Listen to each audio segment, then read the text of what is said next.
Hello everybody, my name is Anuja and today we will talk about summary making. Now, summary making is one of the most important question types as it checks your comprehension levels. Summary is also known by the name of gist or essence of the passage or crux of the passage or main idea of the passage.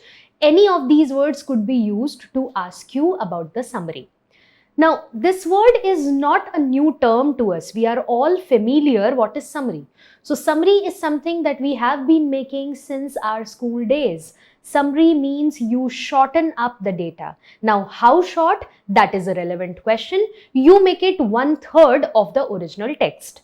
Now, remember that that is not a mathematical fraction that you need to do exactly, but that's more like a ballpark figure that you need to keep in mind. Roughly, it should be 1/3 of the original text. But in making the original text 1/3, what needs to be taken care of that none of the important points get missed.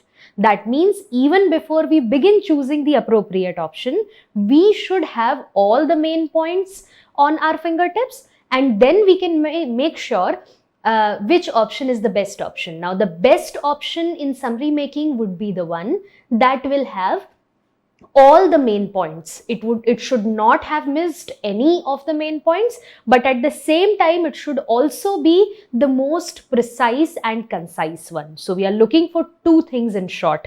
We are looking for brevity, that is how concise, how precise, how short your option is, but we do not want to compromise on the main points.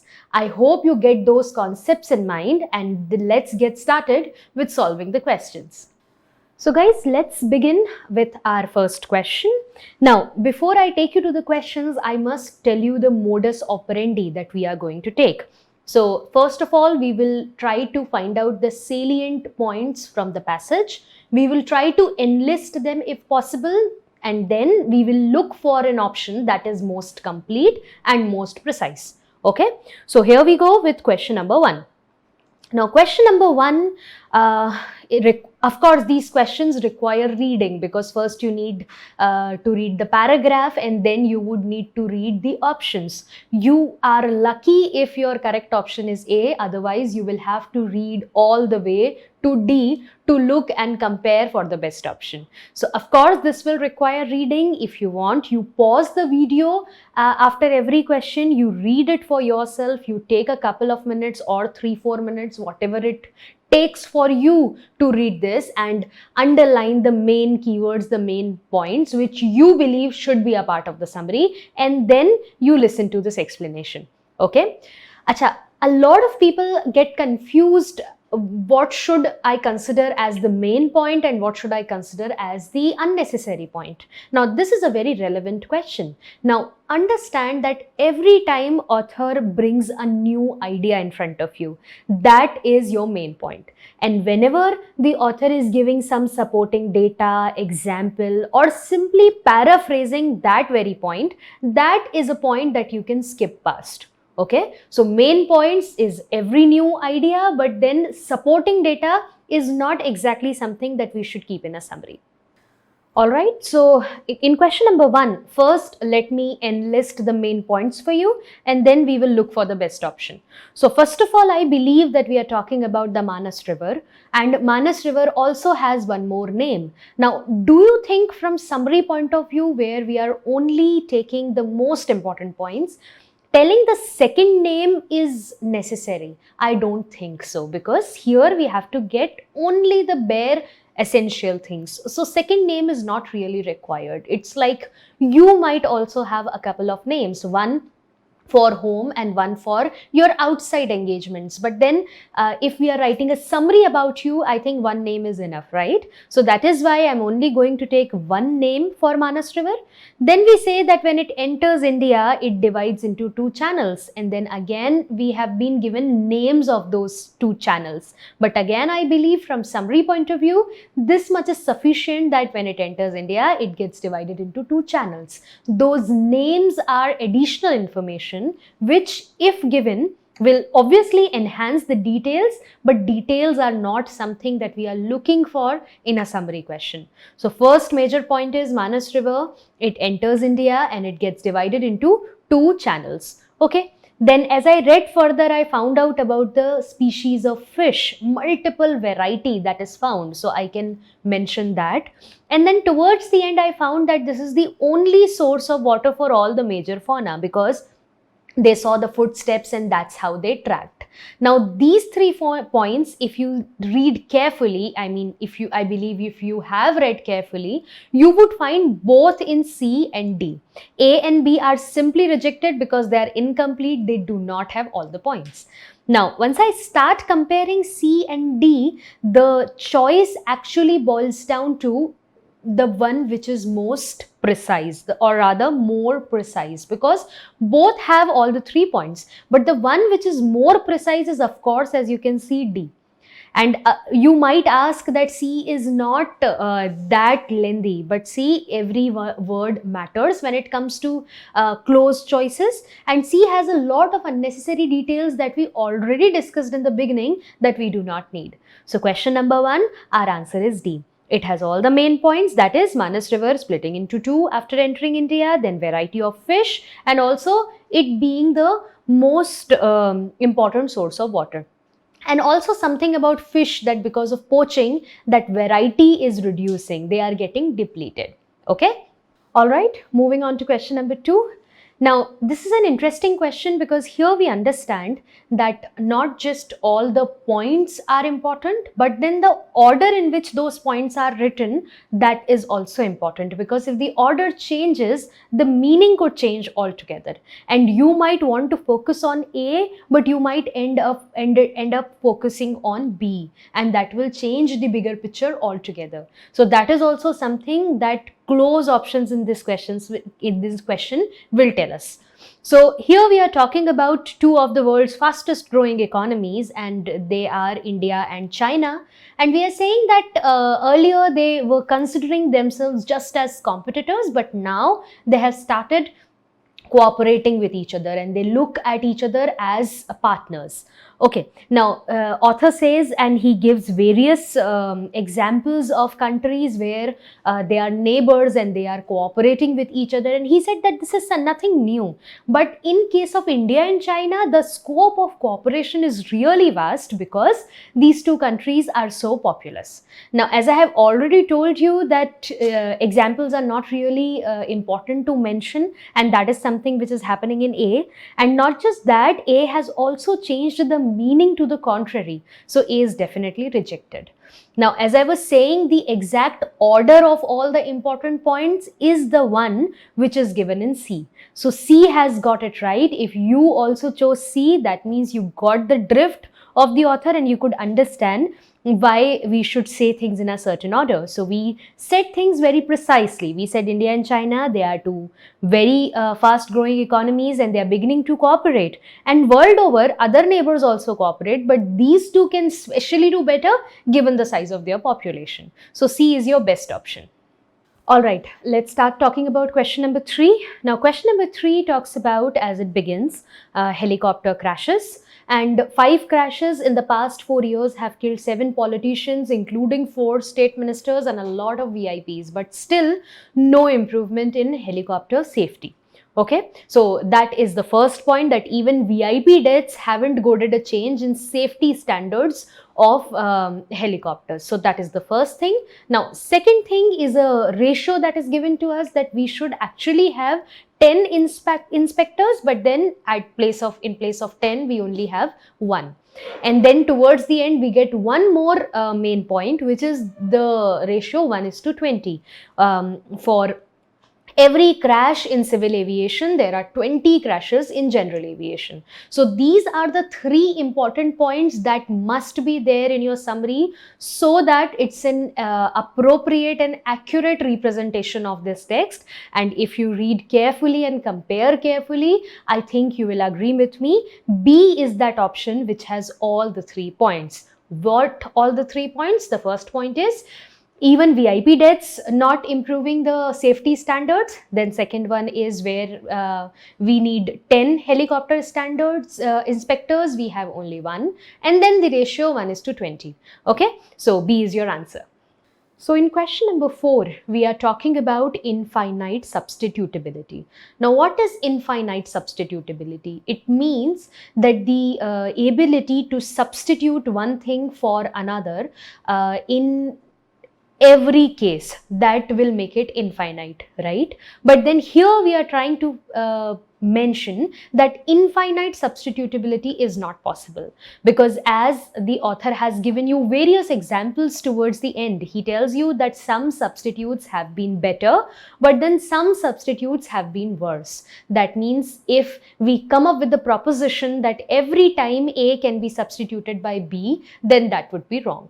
Okay, now let us see which option has understood this spirit of the question, and I think that one should be, it should definitely not be C, because let's see how it is starting. It says physics shows the economist the futility of substitutability. Now, what does futility mean? Futility means that it is completely useless, but then substitutability is not completely useless, because remember, there were certain substitutions that were even better. So C is definitely not our option.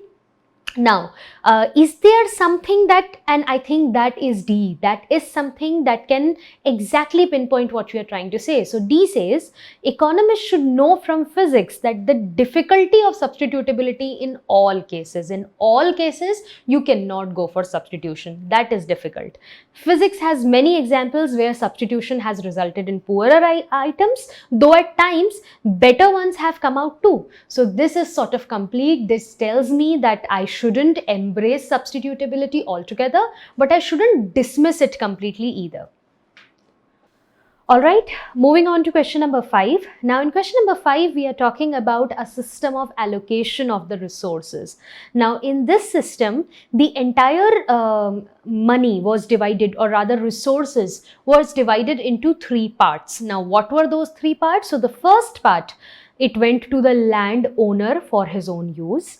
Okay, the second part was actually distributed to groups or individuals, so that, you know, barter system, they can exchange for products and labors. And the third one was state's share, that state would use for maintaining military forces. Okay, so these were the 3 parts. The first part going to the landowner, the second part going in barter system in exchange for products and services, and the third part going to state, that state could use for maintaining its military services. Okay, now you would find a lot of deviation in several options. Probably somebody has introduced charity here, which was not given in the original text, or probably some option is making 2 parts go to the landowner, but then there was only 1 part that went to the landowner.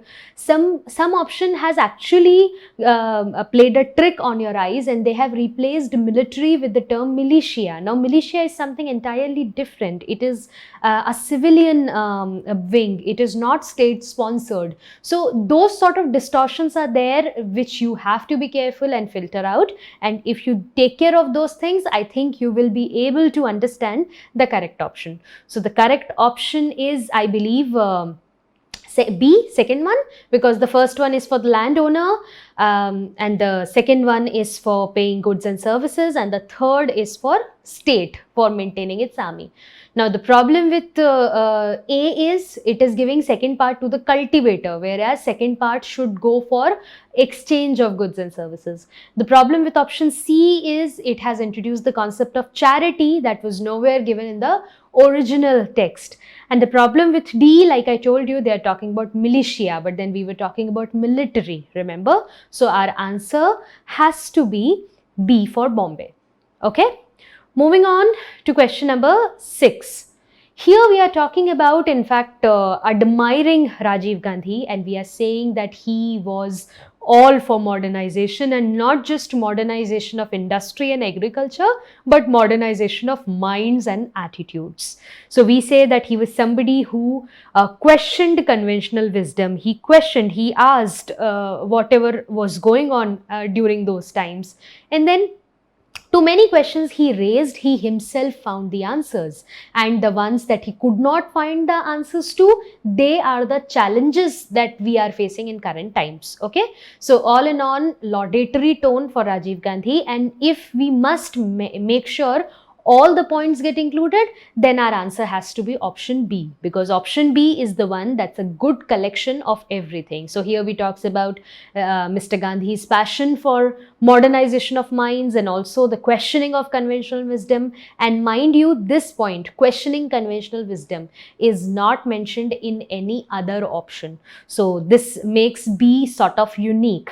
And then again, the things that he cared for things and the answers that he could not find are the ones that Indian society right now has to find out. Okay, so that was question 6. Let's talk about question 7 now, guys. Now, question 7 is starting with a famous name, Mark Twain. Now, do not think like the last question was about Rajiv Gandhi. This question is about Mark Twain. No, it is not.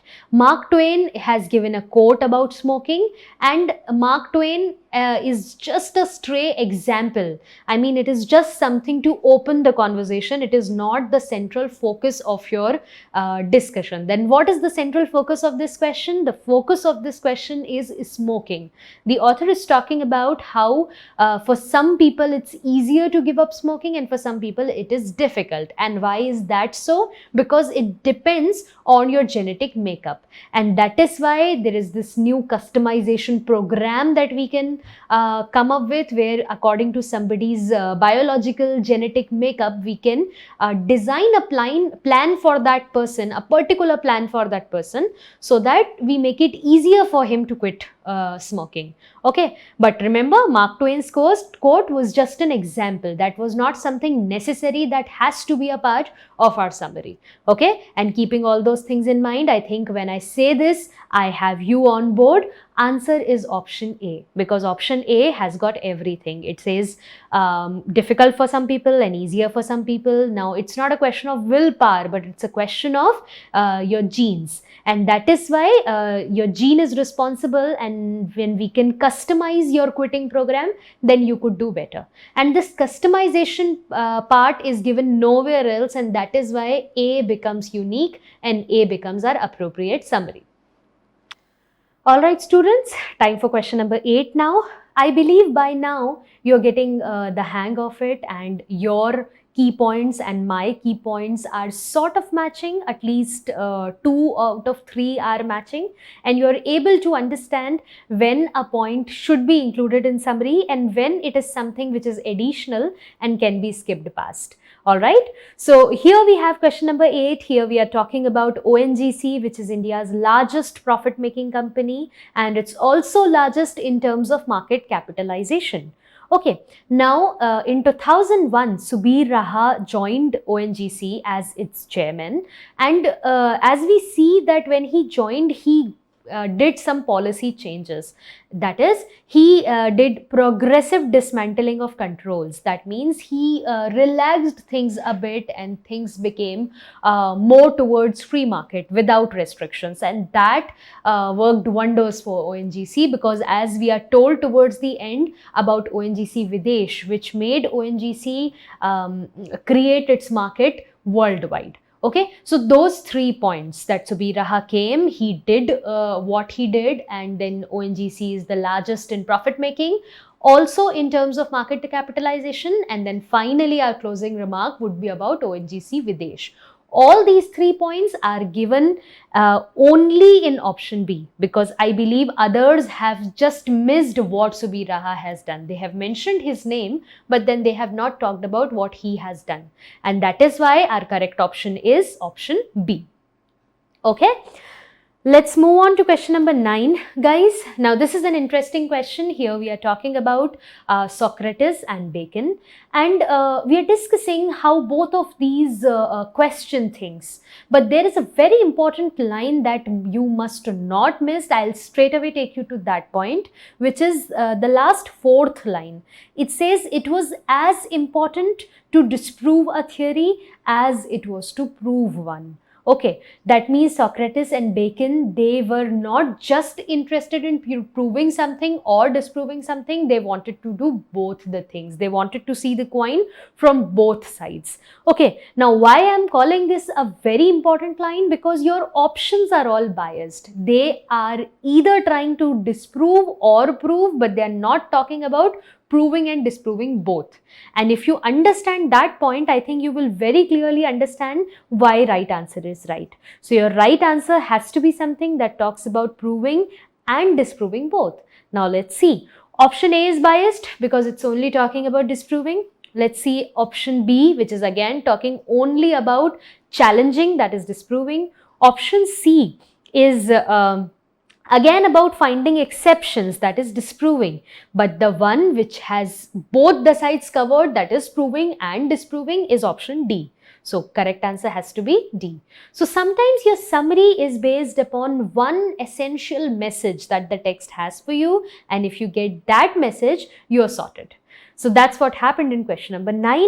Let us go towards the last question here. So question number 10 talks about what the definition of a classic is. So usually if I'm reading a classic, I would feel that, okay, this was written 200 years ago. So this sort of tells me the general environment of 200 years ago, how people felt, what they did, what their situation was, right? But then author was saying that it's not so universal. It has an independent appeal. It talks about one particular person, and it tells me the various things that people could be.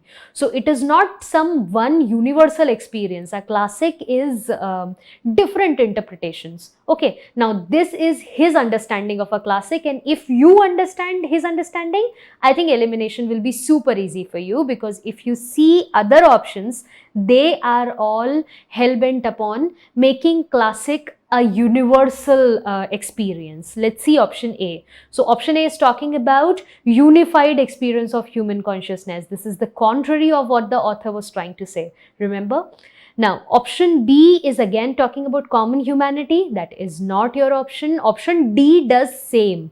But option C is your answer because it's talking about going beyond the universal, beyond the notion of a unified human consciousness. And that is what classic was to our author. So option C is the appropriate summary. Okay, so before I call it a day today, I must sum our class up for you because it was a summary session. That's what we did today. So we understood what a summary is, and we understood what are the most important points we should keep in mind while solving a summary question. And then we did some hands-on practice by picking up 10 questions, 10 very tricky questions where the options were close, but then we understood the rationale behind them. I hope this was very useful for you. I hope to see you very soon again. Keep reading, keep solving.